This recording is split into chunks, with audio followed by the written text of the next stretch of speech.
Artworks at the DJD Theater proudly presents two-time Grammy winner, Peebo Bryson. Baby, can you stop? Friday, November 22nd at 7 p.m. in downtown Birmingham with 20 albums to his credit. Baby, you're in my arms again. Peebo Bryson has enjoyed unprecedented success.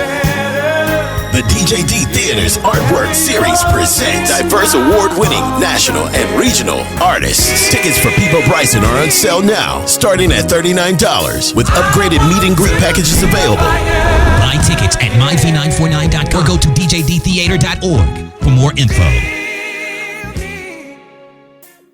Urban City Podcast. Hey, it's Breakfast at Girbeau's on the Urban City Podcast Network with your host, Gerold Girbeau. I am in the building.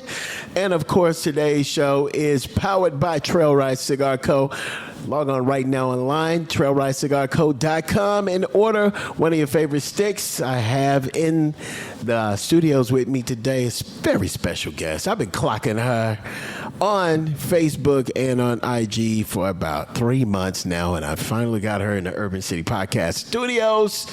I want y'all to welcome Dr. Melinda Clarkson. She is in the building. Hey. What's going on? Finally got you in here. What you smoking on? Because you got one of these trail rides too. Well, I have to say I started with the red label because I was afraid to step out of my comfort zone of sweetness, and the red cigar has a wee bit of sweet that was kind of drawing me to it. But now, the blue label is kind of pulling me in. Because that's what I got right now, I'm telling butter. you. Yeah. It's got that smooth. And I do have to say, I have been courting cigars, I guess you'd say, for probably the past 8 years. Okay. And never once have I had a cigar that I would complete other than my traditional Tatiana that I'm constantly made fun of because they're like, that's the beginner cigar, you need to progress. Well, I have a palate that is quite unique, and I never found anything to progress with until I came across Trail Ride. And then when I was given the opportunity to kind of be a part of it, I knew I was in the right spot. I can finish the cigar. It takes me to a place. I can have my bourbon or my whiskey with it, and I feel amazing. I like it. I like that a lot. Okay, so she's got the trail ride. She's working on that blue label right now because I got that blue label. I'm in there. What you drinking on, by the way, right now? Oh, so I found a honey whiskey. I don't like my whiskey sweet, but this honey whiskey I put with a spritzer, and it dies it down a notch. And I also, get yourself a non-sweetened green tea and put a honey whiskey in. So you mixing whiskey with green tea? Oh, yes. Okay, all right. Absolutely. I'll take that in consideration. Now, I've been trying to get you on this podcast for about 3-4 months, maybe. We finally got you on here. You know, you want to play Instagram games, don't want to answer back on the messenger on IG, but it's all good. We got you now. Look here, people. What? I'm that G, right? If you know anything about me, I got to know you're real. So I did my research on you. I watched your YouTube. Okay. I went onto your page, which I don't go on pages unless it's about business. So went on his page, and I saw you got something. Whatever it is, you got it. Okay. And you have people on the floor with these quirky things that I can't even comprehend. I have to go and read comments to understand what you just said. But you just have a connection with your crowd that I think is unbeatable. And I appreciated that. But then I also had the opportunity to see your more serious side. I read something in reference to Jackson State and how they took something so meaningful and so valuable to you. I actually felt your heart in that comment.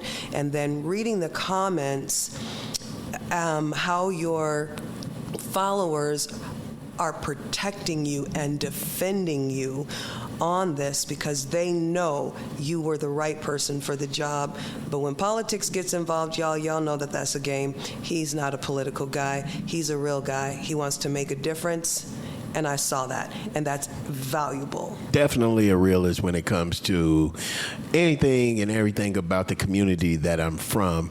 Born and raised there, and I got mad love for our city. It's in a little turmoil right now, but we'll get back to it. I mean, everybody has to crash before they build back up. Amen. Right. Now, let's get into the Melinda Clarkson story. Okay, just recently, you got your doctorate in humanitarianism. Congratulations on that. But more than that, let's run it back to the beginning because, when I did my research on you and I was doing it, I learned, first I learned that you were Miss Utah 2003. Let's go back to that. Yes, let's back talk in about 1922. it. Oh, wow. Wow. A long time ago. I definitely was not a pageant chick. Right? Right. I majored in modern dance. I had my own dance company. All my students were at-risk youth students, homeless students. I'm a very well-grounded person, but I came across a system that was equivalently grounded. And I was introduced by a beautiful woman who insisted for 6 months that I ran. So at the time, I was married, God rest my husband's soul, Emmanuel Haynes. I went home and he said, why wouldn't you run? You have been trying to raise money for these kids for so long. This would be edification for you and your company and it could help you out. And it did. So I competed and had no idea that I would win. I didn't care if I did, as long as I was making a difference. Well, end result was I did win, took top 10 in the world. I was able to work with United Way and help raise $1.2 million and start the education program for K through 12 in the homeless shelters throughout. So it turned out to be pretty amazing. Okay, and you got a lot of accolades behind doing the pageant and winning. And besides that, you got an opportunity to be in some movies and some Lifetime TV shows, TV movies. Actually, that was way before Mrs. Utah. Oh, was it? Okay, yes. okay. I started modeling when I was 12 years old. I got my first big break when an Asian company, hair salon, found me and made me their face. They said that I looked Asian with brown skin, and they thought it was amazing. Just moving forward from that, I've done well over, I don't know how many movies, infomercials, commercials, so on and so forth. So I do have an IMDb under my married name, Melinda Haynes, Haynes. So you could check it out there. But I was in the industry for over 30 years. I give all props, first, of course, to my Heavenly Father for bringing Susie McCarty, my agent, into my life. Okay. So, and with that, those Lifetime movies, and I saw you on. You were like, check me out. I'm on some Disney movies. I'm like, okay, I got Disney Plus. What are you on? And we had lunch, and was that late lunch, early dinner? What was it? I don't remember. We had it. I don't even remember. And you put it in my face. It's only been 3 months. You know how old we are when we can't remember. Yeah, I know, right? But anyways. Yeah, but you showed me something, and I was like, what am I looking at? And then I looked, and I focused, and I was like, is that you? That's the best part. See, y'all, if you know Gerold Girbeau, okay? That man always has his doggone phone in his hand. And while you're talking to him, what is he doing? Scrolling. I'm scrolling. But I'm ear hustling, so I hear you, you know? He's here ear hustling and connecting. Don't even trip. Yeah. You know. But he's scrolling, and then he's looking at my phone. He's looking at his phone. He's looking at and he goes, oh, wait. And ladies and gentlemen, he stopped scrolling. It was a miracle. But nonetheless, the movie is called Hounded with Taj Mahari and Kirkwood. Yeah, and it's on Disney Plus. And I was like, oh, snap. Yeah. Like, oh, shit, I'm sitting with a movie star. And, like, it's good when you're amongst this kind of stuff because you can learn something. And, you know, since I've been back and forth on the phone with Dr. Clarkson, and we're going to get to that part, too. We got to get to that part. You know, I'm learning from you and, you know, all of your adventures that you've had in this industry and in the pageant industry. And I'm flabbergasted, and I'm like I got both of my hands on my face, like listening, because it's a whole nother level just to know you on a personal level, and you're sitting here telling me these stories, and I got stories, but your stories are like crazy amazing. Like, and in my mind, I think what you've done is like a body of work, but the recognition isn't heavily there like it should be. Well, what do you say about that? I think there are a lot of people like myself that Yeah. have done life-changing things for others, but we do it because that's the blessing from God. No expectation of recognition or anything like that. Sadly, I did learn in my later years that because of something like that, the world just doesn't flow as easily. So I went to Africa. I went to Kenya, Mombasa, and Samburu, lived in the Samburu tribe. I taught English. I also taught business. I learned that in Kenya at that time, they were not giving loans to men anymore because they misused the funds. So our responsibility was to come and educate the women on how to build businesses in the tribes to help them when they need funding to grow their chicken farms or whatever it was. And I cannot tell you that was a life-changing experience for me. But I also was able to connect directly with 4 students who I pray that I one day would be able to run into again, but I do know that they were on their last test to become secondary students to then be led to the United States to become doctors. So I pray that they're doing well and I could just run into them someday, somehow, I don't know. But so I've done things like that across the world. And then coming back to the United States, I just felt like there are so many things that need to happen. But one of the most impactful things of my life was wanting to have a family. And I have 2 sons, adopted 4, and I had 4 by marriage. So I had the privilege of being present with 8 young men in my life and a part of their upbringing. And then after my divorce and I moved to California, I was inspired. I wanted to analyze myself so in-depthly so I would never divorce again.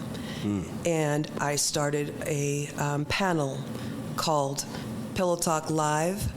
Ask any questions you've never dared to ask. I think there were a lot of questions between male and female that we never had the opportunity to ask each other out of fear of losing your mate or upsetting someone.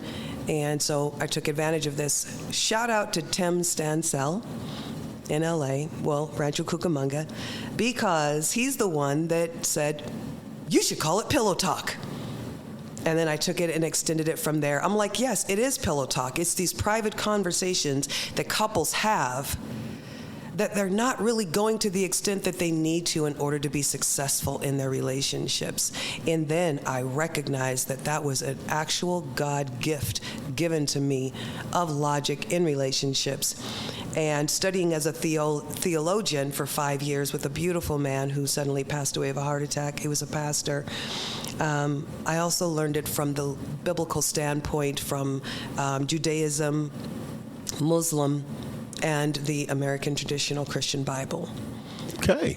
All right. So, in segueing into that, let's talk about this doctorate that you recently got back in August. Okay. That was a big event for you. I saw all the pictures on Facebook, Instagram, and that's another, I don't know if will we call that a feat in accomplishments in life? Absolutely. Okay. Absolutely. Let's talk about it. And how long had you been studying for the humanitarianism? Humanitarianism after your past life. After going to the University of Utah, after going to the University of Phoenix, going through my degree levels, I found a program out of the country that I could actually do that would take my physical experiences in life and use them for credits. And let me tell you, never did I know it existed. I was introduced to it by my mentor, Kevin Robinson, and he shared with me, Dr. Kevin Robinson. Okay. And he introduced me and he said, gosh, I'm listening to I don't know anybody that has ever done as much as you have, and nobody knows. And I said, well, I don't really care if everybody knows. I know what I've done, and it's important to me. However, I am ready to talk about my experiences in my life if it'll help others. And he says, well, I'm going to introduce you to the program that I went through to get my doctorate. It'll take you some time. You've got to get this together. So after I went through my courses and things like that, I had to write a bio. And this is when I broke into tears.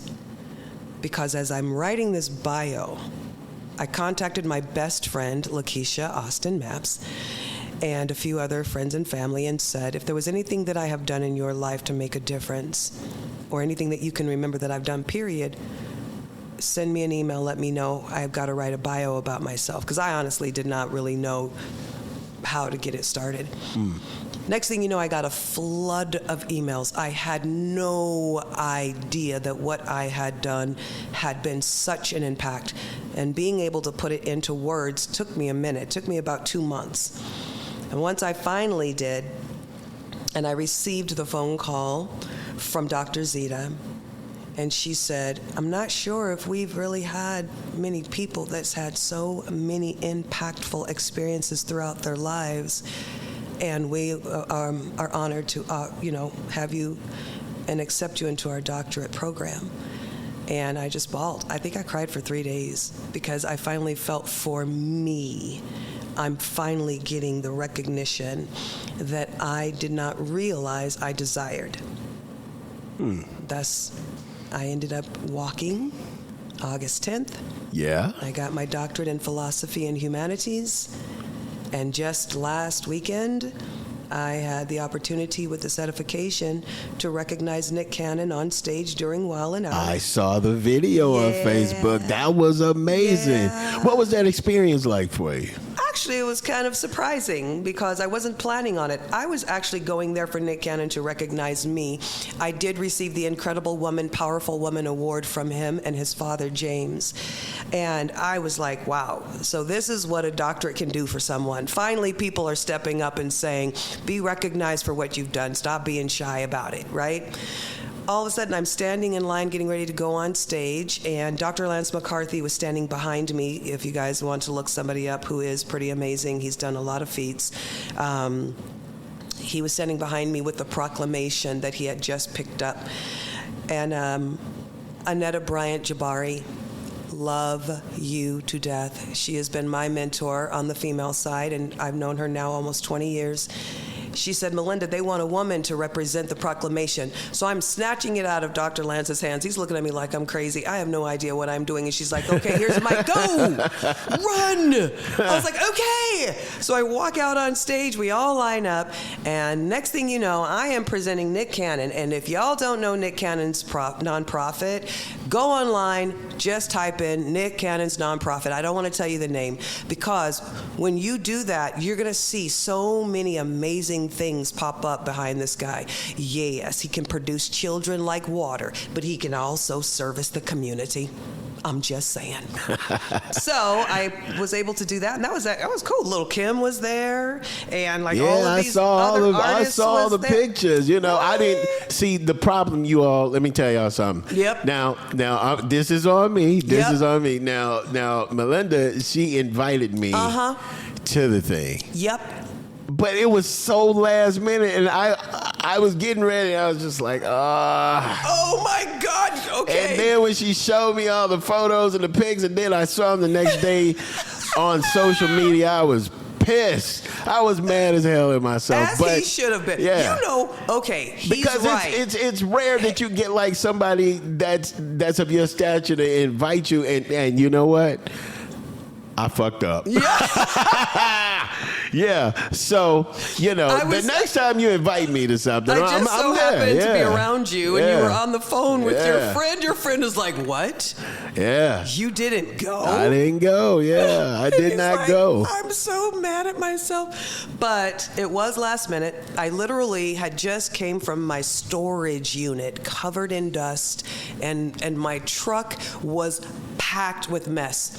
7 o'clock, I pull up, my phone rings and tells me I've got to be there by 8 o'clock.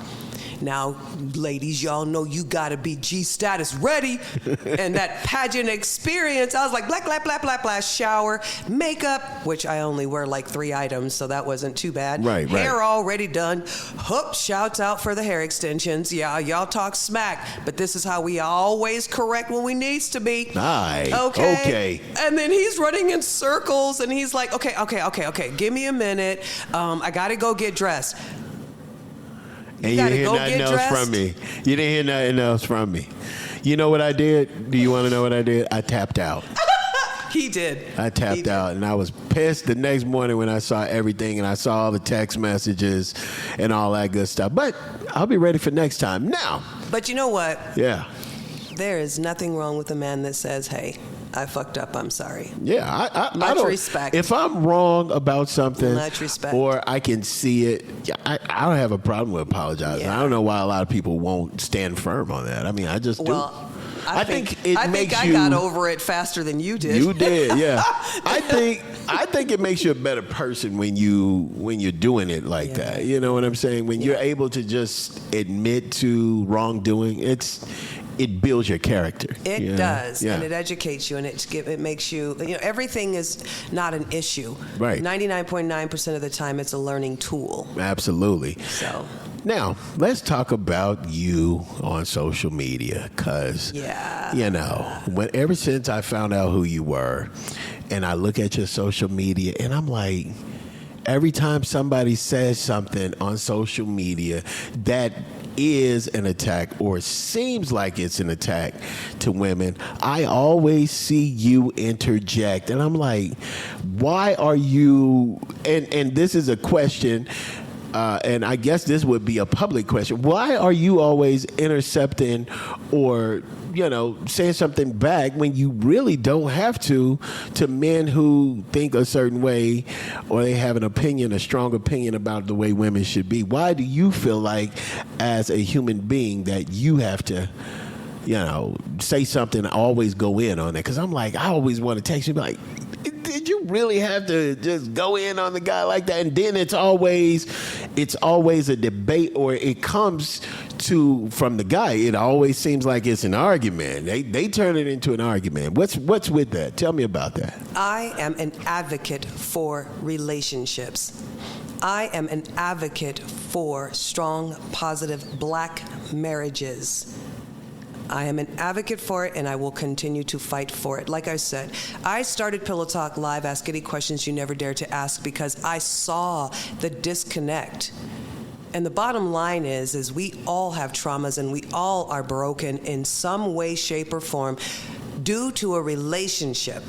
May that relationship had been between you and a mate, a parent, an aunt, an uncle. There was some sort of a trauma that affected you, and then that trauma was fed consistently by other relationships around you, social media, and communication around you with other people.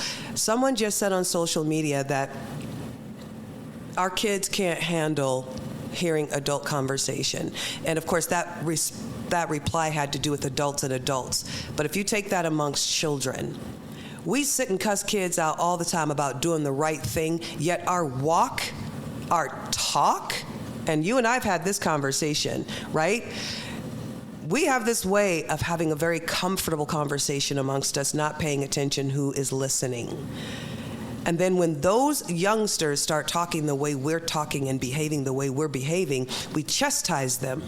But all we've done is created chaos and confusion in their mind, because they still haven't seen the way you see it's supposed to be. They've only seen what you've shown them or heard what you've done. But today, on Facebook, I call myself the stirrer because I love for people to critically think. Yeah. A man had posted, masculine women are the downfall of all relationships, personal or otherwise. I said what I said, and good morning, softer-sided women, we love you. So I can't let that slide. There ain't no way. Let's talk about it. What was your response? Masculine women were built by men who decided to relinquish his position in the household by leaving her to defend herself, their children, and sometimes family members. When you have all the responsibility, heck yeah, you're going to become stronger and resilient as ever. And then, this is where my comical dry humor kicks in. I said, so shut the flip up and wash my clothes. Signed a masculine woman waiting for a real man to secure me enough to where I can go back to my feminine ways. And that was only about an hour ago, and I've got a lot of hearts and likes and feel-goods and laughters to that. Somebody finally got my dry humor. But okay, so did you get a response back from the guy who posted it? Yeah, he said, sounds like bullshit. A woman should reset her softness when she leaves that bad man, just like a man should when he leaves that bad woman. And when I say bad, I mean bad for them. Okay. Now, with that being said, as you said, earlier on, you said you believe in black marriage, black relationships, all that. Can we fix the problems that we have, in our culture and society? Because lately, I look at a lot of. I'm on TikTok a lot. I'm on Facebook a lot, Instagram, whenever possible. But I see a lot of black men, and lately a lot of black women with men of other races. How do we get back to our base where it was like where our grandparents or great-grandparents had a foundation, and sometimes our parents? Because prior to this conversation, you said something that kind of hit me. You said 70% of African Americans don't have a two-parent home. Correct. And there's only about 50 million black people in America, so right. That's a lot. That's a hell of a lot, you know? Yeah. So when I was in college, I took an ethnic studies class, and that was in 1990. Okay. All right? 70% of all households were ran by women in the black community. Today, the numbers have not changed. The thing that has changed in the black community now is less black women are having children. We have a 9% decrease of development of African American children. African American women are choosing not to marry, and African American men. So basically, we don't value each other enough to even consider to submit on both sides. Both sides have to understand whatever it was that they were taught was a position, right? So brothers were always told, you're the head, you're the lead, you're this, you're that, you're the other, right? Right. But haven't necessarily been given as many ample opportunities to make that dollar, keep that job. They've always been intimidating their managers, so on and so forth. Black women, on the other hand, have been left where they have become the independent maker. They've been forced to submit to the man. They've been forced to submit because they have to keep the job. They can't walk away. Women are not breaking up with their husbands or their boyfriends and then moving in with other women and helping to create that balance and that support. But we do have a lot more women organizations and brunches and things like that where we have the opportunity to come together and soothe one another. Men kind of backed off on that. I hear a lot about men secretive. They don't want to talk. Don't tell my business. Don't nobody need to know that. That's where you lose the ability to learn and grow when you're not willing to listen and be corrected. Now, all this can go so far and so deep down, right? Yeah, there's so many layers to that. So many layers to it. Yeah. A Caucasian woman did a study. She lived with a white family for a year and a black family for a year. And one of the most poignant things that I read in her book, which was so powerful, was in the black family, she gave two examples that she experienced, and they were the same situation. She went to, in the white household, a kid was playing video games and all this stuff, watching TV. Mom and dad's walking around the house. And mom says, son, I need you to take out the trash. Oh my God, mom. Let me finish my game. Oh my gosh, God, just bug me. You just, right? Right. And she just says, well, okay, honey, just make sure that when you're done with your game that you take out the trash. Oh, whatever, In the black household, the mom walks up, no dad, right? The mom walks up and says, you need to go take out the trash. He took a deep breath and immediately... Like an act of exhaustion. Like that's, the act of exhaustion. Rolling eyes up and in she the said, head. boy, if you don't get up and get that trash taken out right now, I swear. Yeah. He dropped everything, he got up, he went, he took the trash out, he came back frustrated. Now, these two young men now are in high school. And the Caucasian boy is sitting in class, he doesn't understand something. He raises his hand and he asks a question and he gets an answer. He challenges the teacher and the teacher debates back and forth with the student, and now other students are involved in this conversation because for their age and this teacher's age, they were not collating, right? Okay. They agreed to disagree to an extent, but now the teacher's an idiot to this kid, and oh my God, because she doesn't understand because she's old, right? Right. He has the training skills to question and debate, which helps him learn and grow. The African-American boy couldn't understand what was going on and became pissed, frustrated, because he wasn't taught how to talk to the teacher. So basically express himself to the teacher, right? And so right. he didn't, right? Right. So he shunned in, he got quiet, he leaves class, he's angry. Now he's being expressive in areas that he shouldn't be in. He's cussing people out or he's snapping at folks that he's comfortable with, right? Gotcha. His boys, his girlfriend, he's right? Right. And then when they came together in the interview in the end, that's what they learned. He said, I've never been taught how to talk to authority because I've never been able to question authority. Right. So now I challenge when I'm in a job and my boss comes and checks me or says something offbeat, I'm snapping. I'm going off on him. Right?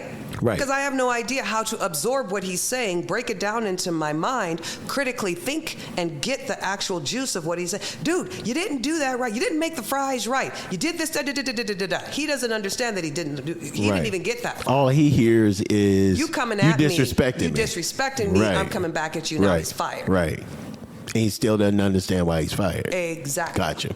Gotcha. So those types of experiences all throughout upbringing and development in the black community, now you trying to have a relationship, now you don't know how to talk to your mate, now you guys are questioning each other, and because you don't know how to come and debate and reconcile things, you are blaming her, she is blaming you. It's a blame game. You hate each other, you break up, and now you got all kinds of issues. I see. So to learn to submit to one another, to say, as you say, I'm accountable if I know I'm wrong. If I see that I'm wrong, I'm going to be accountable. Now to take it to the next stage. Why am I accountable? What did she say? And how did it make sense? And I truly believe the intervention of your friend on the phone had a lot to do with why that did not transition into an argumentative debate. Right. Because he checked you. Right. He said, man, you were wrong. You were wrong. And then you apologized. But when we had the conversation prior to that, there were still all these frustrations. Right. Do you see what I'm saying? Right, gotcha. So, in order for us to be able to come to the same page, we've got to be willing to hear, listen, pause, absorb. Don't ever say, a comedian said this, his father told him this to keep his marriage. Don't ever say the first thing that comes to mind. Question the second thing that comes to mind. Then respond the third time. Gotcha. First time is what you want to say. The second time is what you heard her say. The third time is, I've got to wrap all that together and make sure that I say something that is going to be productive, not offensive, not accusatory, but get my point across. That part. With all your experiences and everything that you've done in life, and just as recently as getting this doctorate, what makes Dr. Melinda Clarkson wake up in the morning? What motivates you?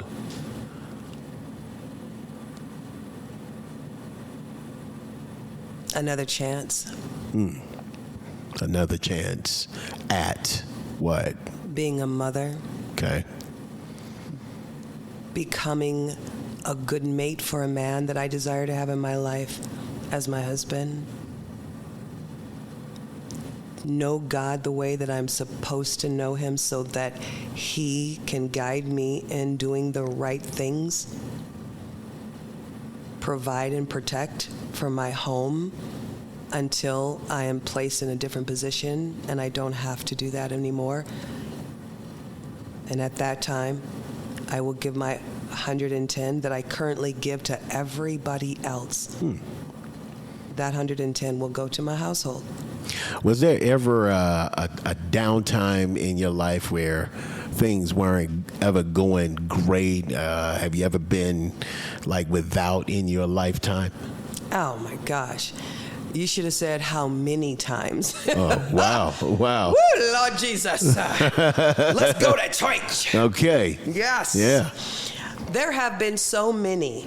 And if you can, I think of Robin Thicke's Evolution album. If you know the picture, Robin is laying down, and then he's on his hands, and then he's on his hands and his knees, and then he's up on his feet, and then he's completely erect and walking forward. When I had my challenges after my first experience with my husband, and I was in California, I saw that album cover, and the craziest thing is, that album cover kept me going. I felt as though my evolution was about to take place.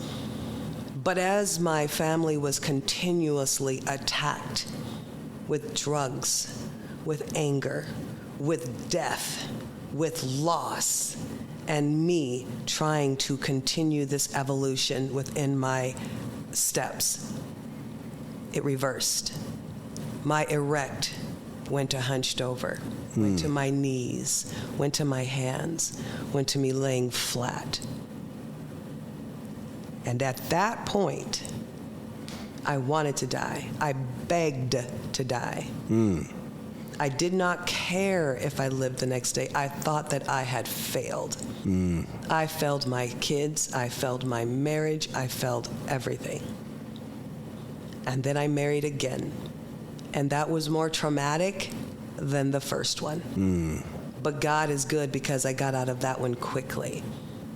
And even after that marriage, even after the threats and my life, all of those things, I got in my car laying flat. And I drove back home to Utah. And on my way, my beautiful friend Karen Martin told me to stop and visit. And I have not left Vegas since. And now, I'm on my knees, waiting to be fully erect again. Heard. But the process is, it went from laying on the ground to on your knees. So you're building. I am on a slow, gradual build back. And I think the biggest thing that I fight is my age, my health, my mind. Because at my age currently, 53, I'll be 54 in 2 months, I should be erect in my mind. But I'm on my knees.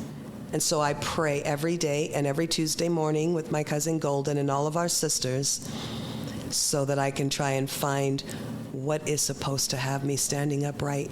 So I ask God every day, now that you've given me another chance, because you woke me up this morning, what am I supposed to be doing today to get back standing tall?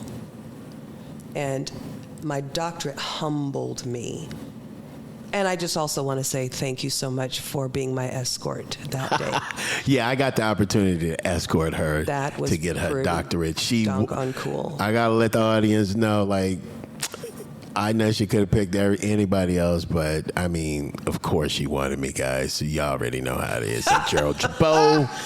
I swear to goodness, if he tells me one more time he's going to let me walk in the mall with him, it's on and popping, people. I'm getting off my knees and going erect just so we can fight. Look, this is how I met her, too. Like, I inboxed her, but I met her. I was like, I'll let you walk in the mall with me. And she looked at me like, boy, please. Dr. Clarkson, what's next for you? Oh my God. Like I said, I wake up in the morning and I'm just thankful for another chance. Like with the experiences though. I'm trying. With the experiences that you've had, like, is there any books or anything like that you? God. Mel Robbins. Mel Robbins, okay. Mel Robbins. 2 months ago, I'm on my phone, mind you, renting a room. Renting a room because I lost everything again. And I'm on my phone. Mel Robbins is this Caucasian woman that's more real than many that I've ever seen in podcasts. And my very, very, very, very, very special friend, Dr. Bruce, has always sent me motivational videos, and I watch them all the time, right? But they were always of men. You gotta do, right? And fight for harder, and damn it, right? Right. And I'm like, these are great, great, great. Never stuck. Mel Robbins pops up, and she's talking to a sister who came in a family from another country, Africa, sister. Okay. And had mom and dad in the house. Dad taught them finances from birth. I mean, they had their crap together. She goes off to college, meets some dude. He wipes her clean. Wipes her clean. Now she's terrified to go back and tell her dad. So she didn't. She just went to visit one weekend and never left. So her mother walks up to her and says, are you staying? You moving back in? She said, yeah, just for a little while. I got to get back on my feet. They said, okay. She moved back home. And she has these 4 steps to getting yourself back on your feet. I watched that recording 4 times, took notes 4 times, started the process, and that process has made a world of difference for someone as simplistic as I am. I'm a simple woman. All I've ever wanted to be was a mother and a wife, but I had many talents and skills to get me to where I am. Thank you, Jesus, right? So when I watched that, I started watching other things about women and what you need to do to fight this world and what's going on and how you got to channel into yourself, check yourself, which I've always done. Now she's given me a structure to do so. So Mel Robbins, y'all, check her out. Definitely. Now, before we get out of here, you know, you've given us a heap of information and you told us about your life journeys. How can somebody get in contact with you? Like, kind of like myself, if, you know, they wanted to interview you or do something like that. Once again, I'm basic and simple. I got a phone number and I got an email address. Okay. It's my name, Melinda Clarkson, 2 at gmail.com. And my phone number, I swear if you try to sell me something, I'm going to cut you. However, 909-952-6441. All right, man. Y'all heard it. It's Dr. Melinda Clarkson. Y'all make some noise for her right here on Breakfast with Girbeau on the Urban City Podcast Network. Hey, man, make sure you're following us on all of our social media. And, of course, you can check this podcast out on all streaming platforms. I'm Gerold Girbeau with Breakfast at Girbeau's. We'll catch y'all next time. Urban City Podcast.